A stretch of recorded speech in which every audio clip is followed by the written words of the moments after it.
Guys, magluluto tayo ngayon guys ng tamban na ginprito guys. Lalagyan natin ng sabaw guys. Kinamatisang tamban. Ito yung sahog niya guys. Kamuting kahoy. Kamuting talbos para mga guys. Ito yung ano natin guys, uulamin ngayon.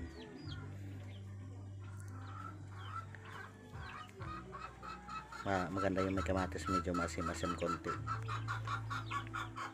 Sige guys, luto muna ako guys. Lagyan pala natin guys ng itlog yung ating tamban guys.